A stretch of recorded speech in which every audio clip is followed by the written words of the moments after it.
Adapun acara yang keempat, istirahat, yang akan diisi pengumuman pemenang lomba haflah akhirus sanah sebagai berikut.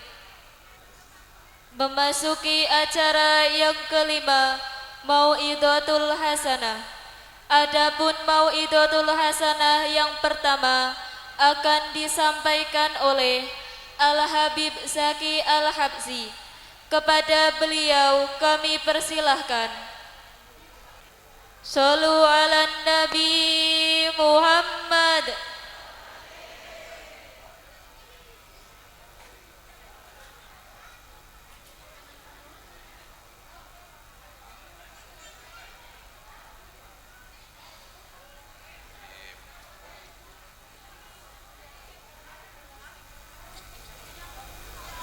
Assalamualaikum warahmatullahi wabarakatuh.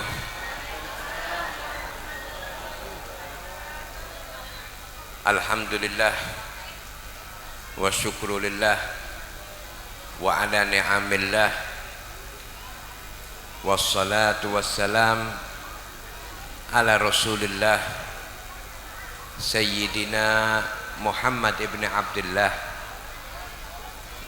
wa ala alihi wa sahbihi wa man walah wa la hawla wa la quwata illa billah. Allahumma salli wa sallim ala sayyidina Muhammad miftahil babi rahmatillah adada ma fi ilmillah salatan wassalaman daimaini bidawamil mulkillah wa ala alihi wa sahbihi. Rabbi israh li sadri wa yassir li amri wahlul uqdatan min lisani yafqahu qawli. Amin amin ya rabbal alamin. Hadirin al hadirat rahimakumullah. Pertama-tama saya mengucapkan banyak terima kasih khususnya kepada sahibul bait yang mana bisa mengumpulkan kita di dalam suatu majelis yang dimuliakan oleh Allah Subhanahu wa taala. Dan tak lupa hormat kita, takdim kita kepada sahibul bait yaitu Kiai Burhan, yang mana beliau mencurahkan waktunya untuk di dalam belajar mengajar, mendidik daripada anak-anak menjadi orang penerus baginda Rasulullah sallallahu alaihi wasallam. Semoga Allah Subhanahu wa taala memberikan selalu kesehatan, afiah, panjang umur, semangat dan penjagaan dari Allah Subhanahu wa taala, dan semua digampangkan daripada semua urusan-urusannya, dibukakan daripada pintu-pintu rezekinya dari arah yang tidak diduga-duga. Dan semoga juga yang hadir ini Allah terima daripada doa-doanya, hajat-hajatnya, dan disembuhkan daripada penyakit-penyakitnya. Dan semoga Allah berikan manfaat kepada anak-anaknya di dalam berdakwah, di dalam menyampaikan ilmu, bermanfaat untuk keluarganya, bermanfaat untuk tetangganya, bermanfaat untuk umat Rasulullah sallallahu alaihi wasallam. Dan juga yang saya hormati dan yang saya agungkan para asatidzah, para kiai, dan juga hadirin al hadirat yang dimuliakan oleh Allah Subhanahu wa taala. Ikhwani rahimakumullah, kalau kita berpikir sejenak di dalam keutamaan Allah Subhanahu wa taala selalu memberikan kepada hambanya di dalam hari-hari kita, Allah Subhanahu wa taala selalu memberikan daripada anugerahnya. Dan anugerah Allah Subhanahu wa taala terbesar adalah yaitu majelis ilmu. Karena majelis ilmu mendatangkan daripada rahmat Allah Subhanahu wa taala. Majelis ilmu mendatangkan keberkahan dari Allah Subhanahu wa taala. Majelis ilmu yaitu mendatangkan ampunan Allah Subhanahu wa taala. Khususnya bagi mereka orang-orang yang mencari ilmu, karena Allah Subhanahu wa taala akan bersolawat dan para malaikatnya pun juga akan bersolawat bagi mereka orang-orang yang mengajarkan daripada ilmu, sebagaimana di dalam hadis Rasulullah sallallahu alaihi wasallam tentang keutamaan daripada orang yang berilmu, dikatakan fadlul alim alal abid, dikatakan keutamaan orang yang alim daripada orang yang ahli ibadah. Mana yang lebih utama antara orang yang alim dan juga antara orang yang ahli ibadah?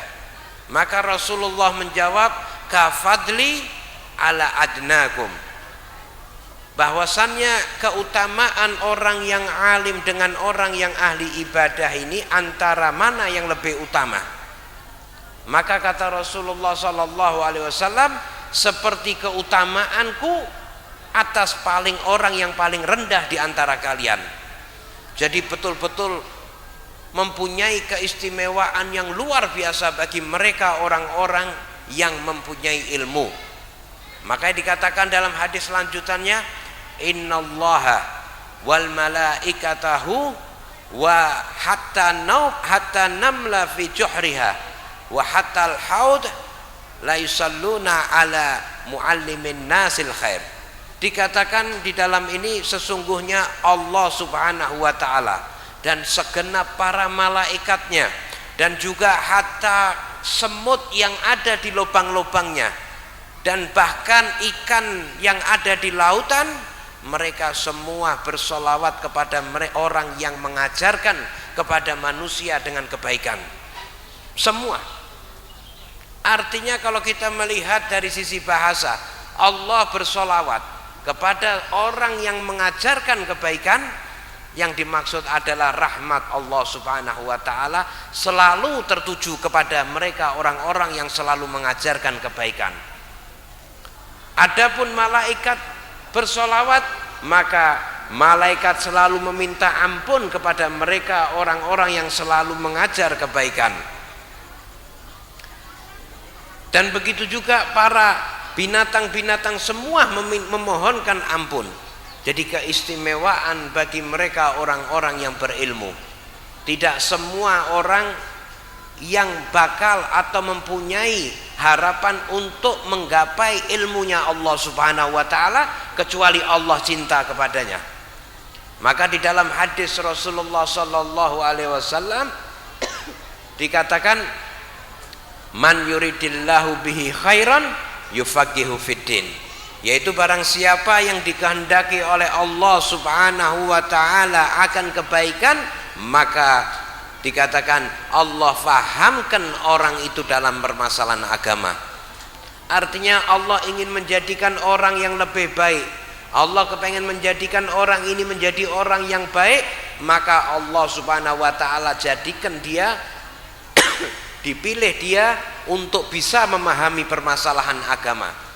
Jadi semua yang belajar di sini atau semua yang hadir di sini, ini semua adalah pilihan Allah Subhanahu wa taala.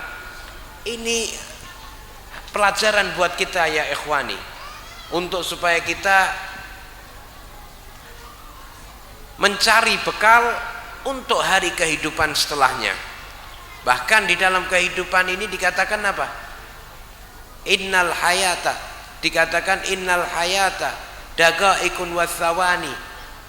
Sesungguhnya kehidupan itu hanya kumpulan detik. Sesungguhnya kumpulan detik dan menit ini cuman kehidupan. Fa'irfa lin nafsika ba'da mautika dzikroha, maka angkatlah penyebutan namamu setelah meninggalmu. Artinya bagaimana jadikan nama kita ini harum setelah meninggalnya kita. Fa dzikrul lil insani umrun tsani, maka penyebutan seseorang setelah meninggalnya maka itu termasuk umur yang kedua, artinya kehidupan yang kedua. Jadi kalau kita melihat bagaimana orang yang sudah meninggal tetapi selalu dikenang, orang yang sudah meninggal selalu didoakan, orang yang sudah meninggal mempunyai amal jariah, ini tidak lain dan tidak bukan karena dasar satu, yaitu ilmu yang dia pelajari, ilmu agama yang mengenalkan dia kepada Allah Subhanahu wa ta'ala. Ini satu keistimewaan. Bagaimana kita memikirkan bagaimana nanti setelah meninggal kita, apakah ada yang masih mau mendoakan kita, apakah ada yang masih mau mengenang kita, apakah kita mempunyai daripada amal-amal jariah. Amal-amal jariah berupa apa? Banyak amal-amal jariah, berupa mungkin dia membangun masjid atau menyumbang masjid atau menyumbang madrasah. Selama madrasah, selama masjid ini berdiri, maka amal kita, pahala kita selalu mengalir kepada kita dari Allah Subhanahu wa ta'ala. Termasuk daripada amal jariah yaitu ilmu yang bermanfaat.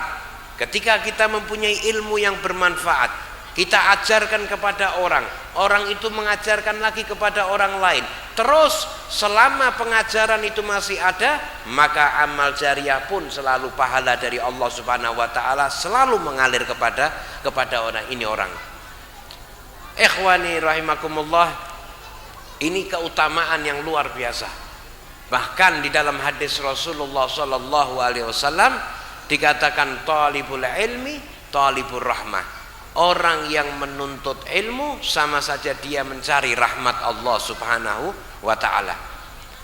Ini satu keistimewaan. Rahmat yang Allah turunkan adalah rahmat yang khusus, bukan rahmat yang secara umum Allah berikan, tapi Allah khususkan itu kepada mereka orang-orang yang menuntut ilmu.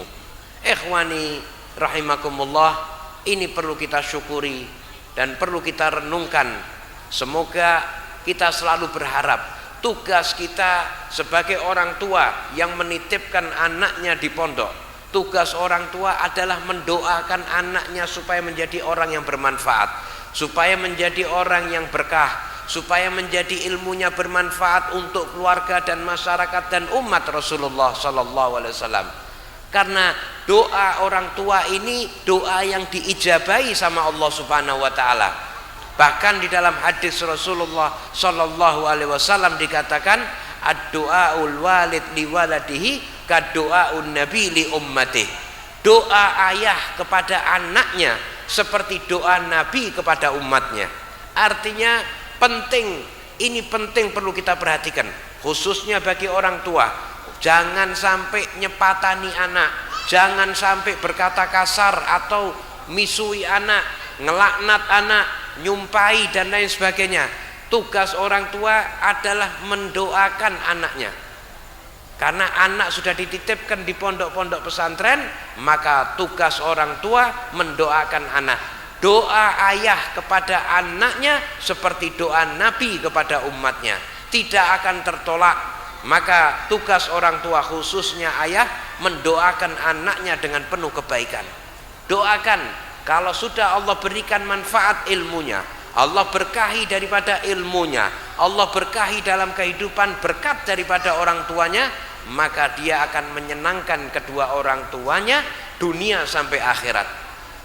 Karena apa? Karena seorang anak ini tidak akan tahu pentingnya mendoakan orang tua.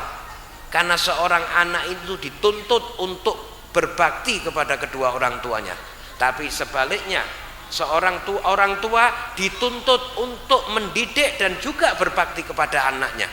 Dengan cara apa? Dengan cara mendoakan, dengan cara memberikan nama yang bagus, dengan cara memberikan pendidikan yang bagus. Ini salah satu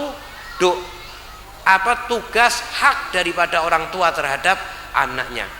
Ini makanya kita bersyukur bahwasannya kita bisa duduk, ada pondok pesantren, anak-anak kita belajar juga di sini. Semoga menjadikan manfaat, menjadikan kesenangan buat diri kita semua di dunia sampai di akhirat. Mungkin ini yang bisa menjadikan renungan buat kita, dan semoga acara semacam ini, acara majelis semacam ini di dalam tahunan menjadikan acara yang makmur, menjadikan acara yang berkah, menjadikan acara yang selalu memberikan manfaat kepada orang-orang sekitar dan juga memberikan manfaat kepada umat Rasulullah sallallahu alaihi wasallam.